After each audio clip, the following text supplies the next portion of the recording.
নমস্কার বন্ধুরা, রাখি পরিবার থেকে স্বাগত জানাই। আপনারা ভালো থাকবেন, সুস্থ থাকবেন, এইটুকু কামনা করি। আজ শুরু করতে চলেছি এক নতুন রেসিপি। আজ আমি জুস করে আপনাদেরকে দেখাবো। চলুন জুসটা কীভাবে তৈরি করা যায়। তবে জুসটার নাম হচ্ছে কলার জুস। এখানে নিয়েছি 3টে কলা, দিয়ে দিলাম।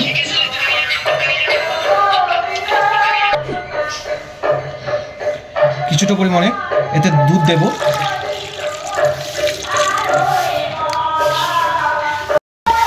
কিছুটা পরিমাণে আমি টক দই দেবো।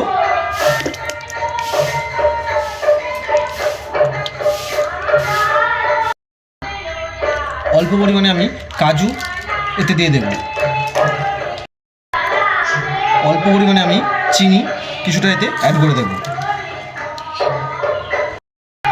কিছুটা পরিমাণে আমি সিন্ধু লবণ এতে দিয়ে দেব।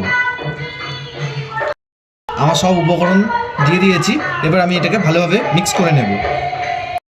দেখতে পাচ্ছেন আমার ভালোভাবে মিক্স হয়ে গেছে। এবার আমি কিছুটা পরিমাণে বরফ ছিল, আমি এটা দিয়ে দেব। জুস রেডি হয়ে গেছে।